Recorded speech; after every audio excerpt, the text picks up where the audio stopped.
vamos lá. Olha só o que diz a questão de número 4 agora. Vamos lá. Sobre a Lei 9784, que regula o processo administrativo na administração federal, analise as assertivas abaixo, com verdadeiro e falso. Bora ver então aqui. Servidor que tem interesse direto ou indireto na matéria, em análise, poderá atuar no processo administrativo, desde que se comprometa a agir com isonomia? Olha aí, ó. Mais uma questão cobrando impedimento e suspeição. Nós vimos então que quando tem amizade, inimizade, é suspeição. Qualquer outra coisa que quebre a impessoalidade, que não seja pelo fator amizade e inimizade, é impedimento. Se eu tenho interesse direto ou indireto no resultado do processo, isso quebra impessoalidade. Como não falou em amizade e inimizade, eu vou botar aqui impedimento. Isso aqui é um exemplo de impedimento que a gente acabou de ver no bloco anterior, na leitura do artigo 18. Beleza? Então, gente, está errado isso aqui. Falso. Processo administrativo pode iniciar-se de ofício ou a pedido do interessado. Vamos verificar isso na lei. Correto. Tá? No judiciário, ele só age por provocação. Aqui não. Aqui a gente vai ver que o processo pode ser instaurado a pedido ou de ofício. Verdadeiro. Servidor que esteja dotado de poder de decisão é considerado autoridade? Lemos isso no bloco anterior, no artigo 1º, como verdadeiro. Ela diz justamente isso, que o conceito de autoridade é o servidor que é dotado de poder de decisão. Então, falso, verdadeiro, verdadeiro, a gente vai ficar com a letra A. Mas vamos verificar aqui como é que funciona a instauração do processo. Primeiro, a gente vai até o artigo 2º, que vai falar dos princípios do processo administrativo, tá? Então aqui, ó, no artigo 1º, autoridade, tá vendo, ó? Servidor ou agente público que é dotado do poder de decisão. Vamos lá. Artigo 2º diz: a administração pública obedecerá, dentre outros, aos princípios da legalidade, finalidade, motivação, razoabilidade, proporcionalidade, moralidade, ampla defesa, contraditório, segurança jurídica, interesse público e o princípio da eficiência. São os princípios que regem, não é isso, a nossa lei. Mas observe aqui no parágrafo único que ele diz o seguinte, ó, no 12, gente, ó, processo administrativo vai ter impulsão de ofício, sem prejuízo da atuação dos interessados. Nós temos aqui o princípio da oficialidade. A administração pública, ela pode instaurar um processo administrativo de ofício por causa do interesse público, que também é princípio do processo administrativo. Devido ao princípio do interesse público, se a administração pública tomou conhecimento de alguma irregularidade produzida pelo agente público, gente, ela não precisa, então, que alguém formalize uma denúncia. Ela já pode, de ofício, instaurar esse processo. Olha agora aqui o artigo 5º, o que diz: processo administrativo pode iniciar-se de ofício ou a pedido de interessado. Tá vendo aí, ó? Tá? O artigo 6º diz: o requerimento inicial do interessado, salvo nos casos em que for admitida solicitação oral, deve ser formulado por escrito e conter os seguintes dados: o órgão ou autoridade a que se dirige, a identificação do interessado ou de quem o represente, o domicílio do requerente ou local para o recebimento de comunicações, formulação do pedido com exposição dos fatos, de seus fundamentos, data e assinatura do requerente ou do seu representante. Então, é a formalidade da denúncia. A denúncia ela precisa ser feita por escrito, indicando, então, quem está denunciando, tá? O endereço para receber as intimações. Então, vamos lá. Aqui, nós vamos colocar sobre o início do processo.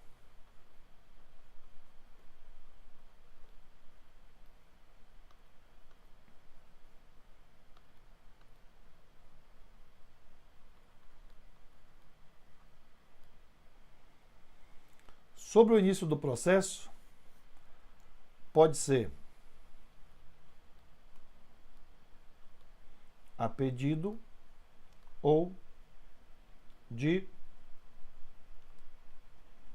ofício. Então, nós temos aqui o princípio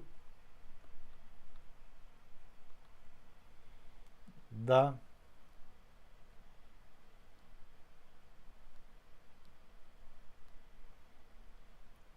oficialidade, por causa do interesse público. Beleza? Agora, quem é que pode ser parte nesse processo? Bora identificar aqui?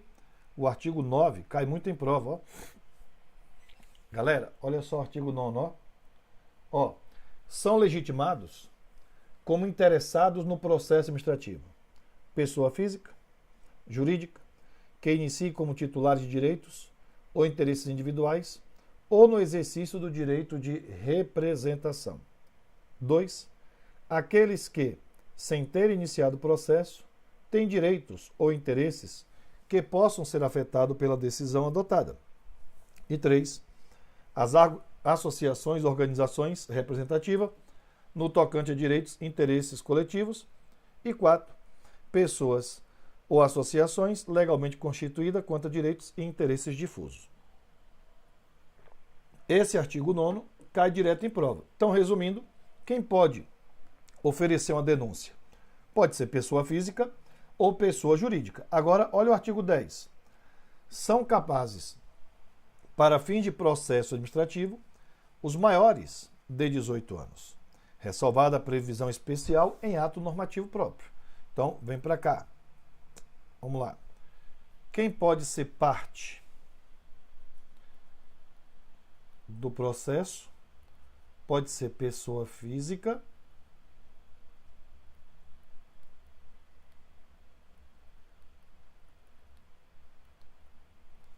e aí ela tem que ser maior de 18 anos, mas a denúncia também pode ser por uma pessoa jurídica, como é o caso aqui das associações que a gente acabou de ler no artigo 9, beleza? E a denúncia tem a formalidade. A denúncia tem que ser por escrito, beleza? Então tá aí a formalidade aqui do artigo 5º e do artigo 9º do processo administrativo. Avante.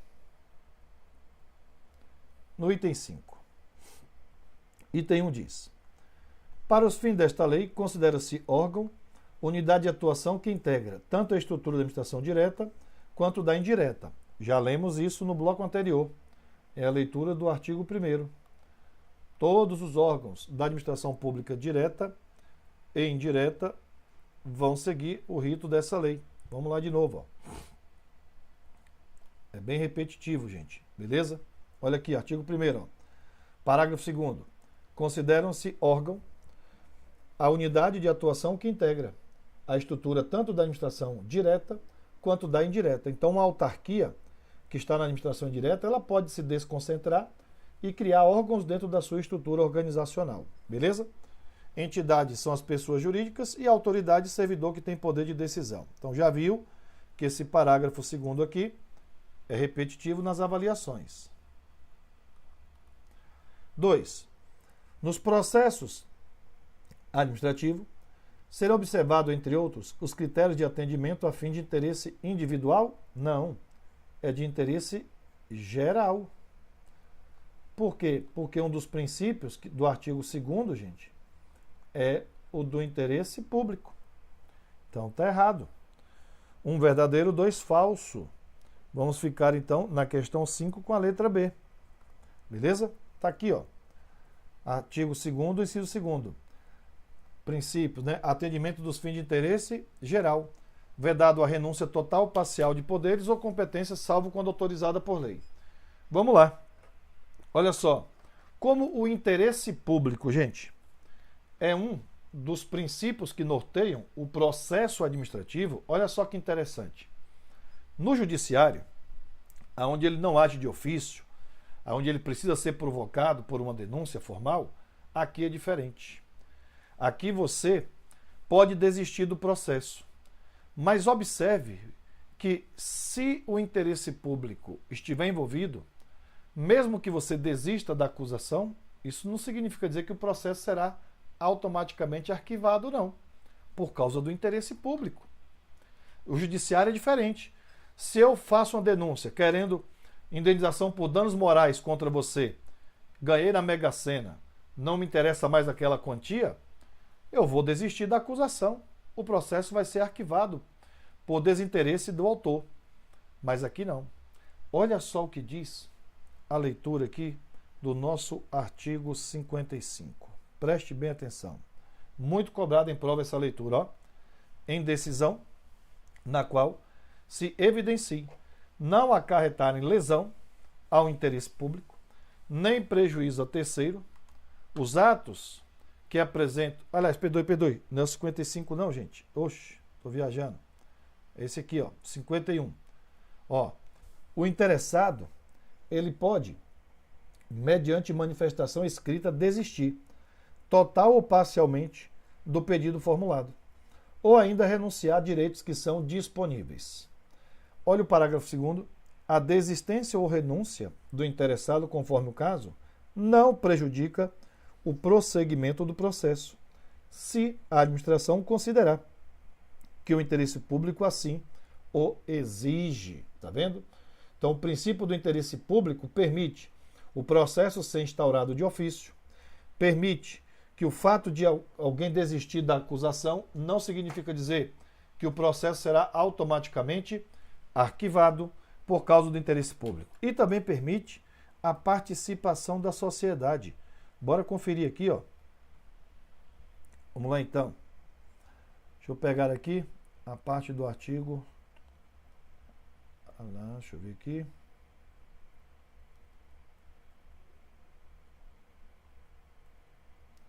O dever de decidir sobre instrução do processo. Um momentinho aqui.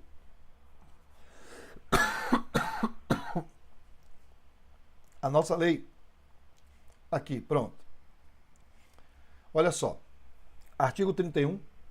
Cai muito em prova a sua leitura, ó. Quando a matéria do processo envolver assunto de interesse geral, o órgão competente poderá, mediante despacho motivado, abrir período de consulta pública para manifestação de terceiros, antes da decisão do pedido, se não houver prejuízo para a parte interessada. Beleza? Tá?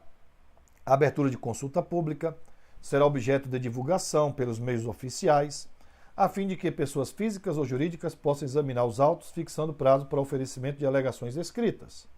Agora, olha o parágrafo 2º. Ó. O comparecimento à consulta pública não confere por si a condição de interessado do processo, mas confere o direito de obter da administração resposta fundamentada que poderá ser comum a todas as alegações substancialmente iguais. Então, se você compareceu a uma consulta pública, você não é nem autor nem réu do processo, você não é parte do processo. Então, você não pode recorrer da decisão, não pode contestar a acusação, mas você vai ser ouvido. Tá? Você pode ser ouvido para poder tentar elucidar os fatos. Tá? Então, tomar cuidado com isso aqui. E aqui também diz, no 34, que o resultado da consulta e da audiência pública e de outros meios de participação deverão ser apresentados com indicação do procedimento adotado. Então, dentro do tema interesse público, vamos lá então, princípio do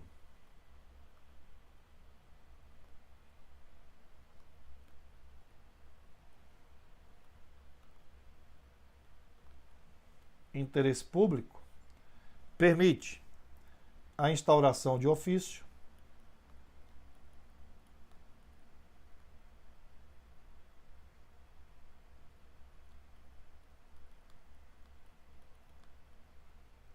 então ela não precisa que alguém denuncie, se ela tomou ciência, a administração já pode instaurar de ofício, permite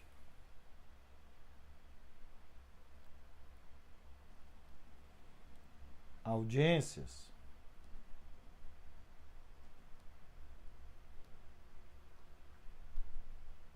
ou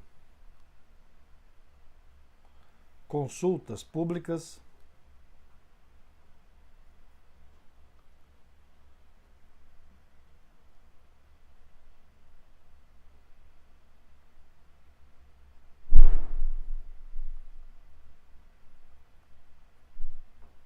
Beleza?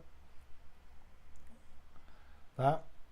Só que você participando da audiência ou da consulta pública, lembra que você não é parte do processo. Tá? O partícipe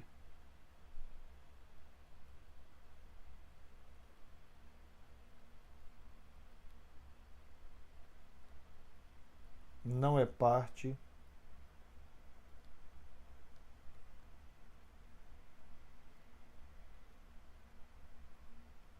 do processo.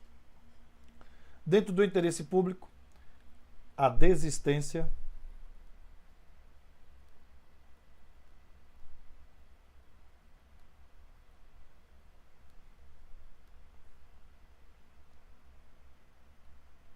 do processo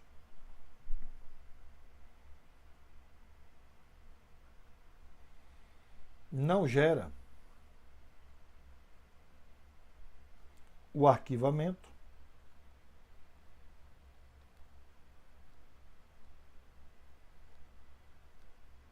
quando o interesse público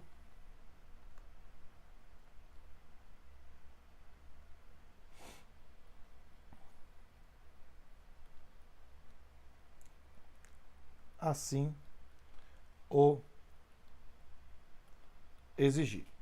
Então, tem que ficar atento que dentro do princípio do interesse público, esses são os temas que são cobrados na hora da prova. Beleza? Bora mapeando a lei. Questão 6.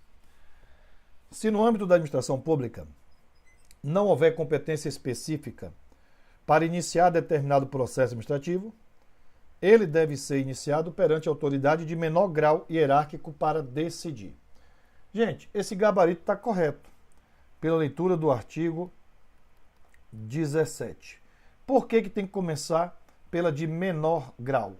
Porque a decisão cabe recurso, e aí o recurso tem que ir para as instâncias superiores. Mas vamos embora lá. Olha aqui, ó. Artigo 17. Inexistindo competência legal específica, o processo administrativo deverá ser iniciado perante a autoridade de menor grau hierárquico para decidir. Por isso o gabarito é correto. Então agora, vamos matar a parte dos recursos. Vamos ver. Eu vou lá para o artigo 56. Do recurso. Vamos ver aqui primeiro o que é interessante para a gente saber sobre os recursos e a revisão do processo. Vamos primeiro ver a letra da lei, depois a gente vai mapeando no slide. Das decisões administrativas cabe recurso, em face de razões de legalidade e de mérito. Parágrafo 1º. Recurso será dirigido à autoridade que proferiu a decisão, a qual, se não a reconsiderar no prazo de 5 dias, o encaminhará à autoridade superior. Então, o primeiro recurso que você movimenta não é para a instância superior. Vai ser dirigida para a mesma autoridade para que ela possa reconsiderar isso no prazo de 5 dias. Vamos lá. Salvo exigência legal, a interposição de recurso independe de caução. Outro princípio que nós temos aqui é a gratuidade. A regra aqui, gente, é que não pode ser cobrado despesas processuais. Por isso que a regra é não poder cobrar para você recorrer da decisão. Beleza? Vamos lá. Parágrafo 3º. Se o recorrente alegar que a decisão administrativa contraria enunciado de súmula vinculante, caberá à autoridade prolatora da decisão impugnada, se não a reconsiderar, explicitar, antes de encaminhar o recurso à autoridade superior, as razões de aplicabilidade ou inaplicabilidade da súmula. 57. Recurso tramitará por no máximo 3 instâncias administrativas, salvo disposição legal diversa. Primeira instância é a mesma autoridade que julgou, segunda instância é a chefia imediata e a terceira instância a autoridade máxima do órgão. Tem legitimidade para interpor recurso titulares de direitos, interesses que forem parte no processo, aqueles cujos direitos e interesses forem indiretamente afetados pela decisão recorrida, as organizações, associações representativas no tocante a direitos e interesses coletivos. Os cidadãos ou associações quanto a direitos e interesses difusos. Artigo 59. Salvo disposição legal específica, é de 10 dias o prazo para interposição de recurso administrativo a contar a partir da ciência da divulgação oficial da decisão recorrida. Então, prazo 10 dias para você entrar com recurso. Beleza? Vamos lá então. Parágrafo 1º. Quando a lei não fixar prazo diferente, o recurso administrativo deverá ser decidido no prazo máximo de 30 dias, a partir do recebimento dos autos pelo órgão competente. Prazo mencionado no parágrafo anterior poderá ser prorrogado por igual período, ante justificativa explícita. Artigo 60. Recurso. Interpõe-se por meio de requerimento, no qual o recorrente deverá expor os fundamentos do pedido de reexame, podendo juntar os documentos que julgar convenientes. 61. Salvo disposição legal em contrário, recurso não tem efeito suspensivo. Ora, se você foi demitido, você pode recorrer. Mas quando você recorre demitido. Você não recorre trabalhando. Você recorreu e o recurso não suspendeu a demissão. Como regra, recurso não suspende a decisão, não tem efeito suspensivo. Beleza? Agora, olha esse artigo 64 aqui. Ó. O órgão competente para decidir o recurso poderá confirmar, modificar, anular, revogar, total ou parcialmente, a decisão recorrida, se a matéria for de sua competência. Se da aplicação do disposto nesse artigo puder decorrer gravame à situação do recorrente, este deverá ser cientificado para que formule suas alegações antes da decisão. O cara recorreu, gente, e na hora que for julgar o recurso dele, agravou a punição. Era advertência, foi para demissão. Isso pode, Arnaldo? Pode. Aqui está dizendo que do julgamento do recurso pode ter gravame a situação, pode ter a reformatio impégios. Para a gente fechar, artigo 65. Processos administrativos de que resultem sanções poderão ser revistos a qualquer tempo, a pedido ou de ofício, quando surgirem fatos novos ou circunstâncias relevantes suscetíveis de justificar a inadequação da sanção aplicada. Da revisão do processo, não pode resultar o agravamento da sanção. Então, depois que julgou o recurso e aplicou a punição, não cabe mais recorrer, mas você ainda pode tentar a revisão do processo. Para pedir a revisão, tem que ter um fato novo, e da revisão do processo é que não pode ter a reformatio impégios. Então, vamos por parte aqui. Ó. Primeiro, o gabarito é certo, tem que começar, não é isso? Pela de menor grau. Então, sobre a parte do recurso. Primeiro, prazo. Prazo para recorrer, 10 dias. Se não falou que eram dias úteis, gente, são dias corridos, tá? Quando for dia útil, tem que vir expresso. Diz que o recurso vai correr no máximo 3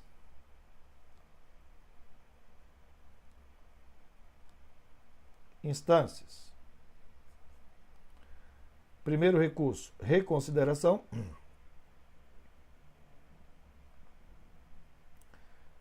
Mesma autoridade.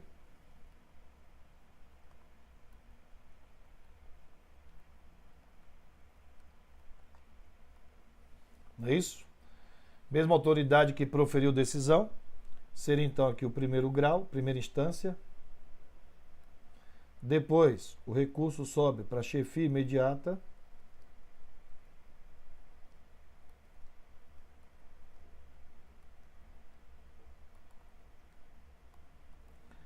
Segundo grau ou a segunda instância. E depois ele ainda pode ser encaminhado para a autoridade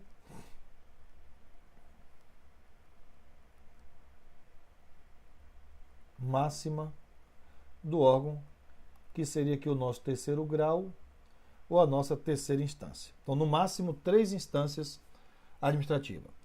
Primeiro, para a mesma autoridade, para ela reconsiderar a sua decisão. Beleza? Próxima questão do recurso. não possui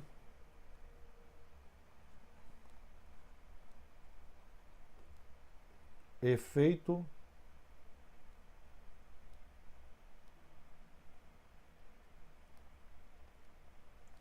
suspensivo. Lembrando que isso aqui é a regra. Pode ser que a lei, na via de exceção, pode estabelecer um efeito suspensivo. Então, recorreu, né, vai recorrer cumprindo a decisão. Lembrando que do julgamento do recurso pode ter o agravamento da pena, pode ter a reformatio impejus. Ó. Do julgamento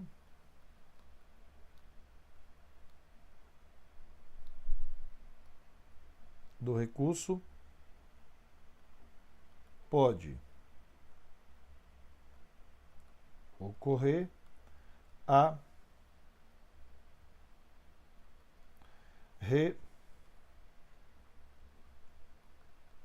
reformatio impejus, ou seja, pode piorar a decisão do recorrente. Tem que tomar cuidado com isso. Tudo bem?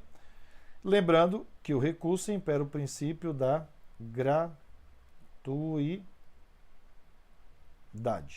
Perfeito?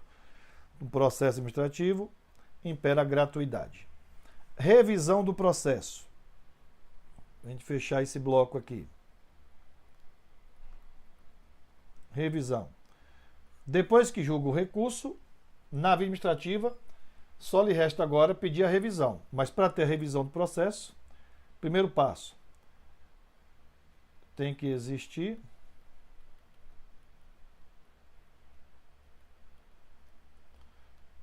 um fato novo. Então eu não posso pedir a revisão do processo com as provas que já foram examinadas durante todo o procedimento.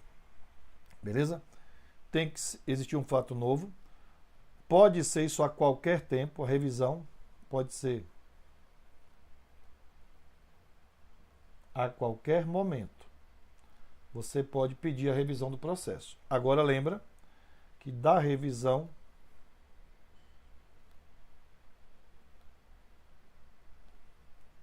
não pode ocorrer a reformatio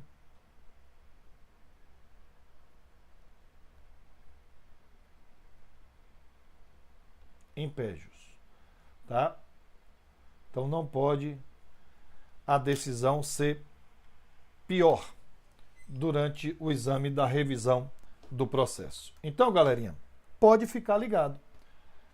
Mais à frente, depois que a gente fizer aqui umas 20 questões com esse formato, pegando a questão para voltar para a teoria, aí depois a gente vai ter mapeado toda a lei, vai ser mais rápido a resolução das questões, porque a gente já vai ter todo o conhecimento da lei e aí vai fazendo uma questão atrás da outra, beleza? Vamos parando por aqui para a gente montar o próximo bloco. Vamos lá.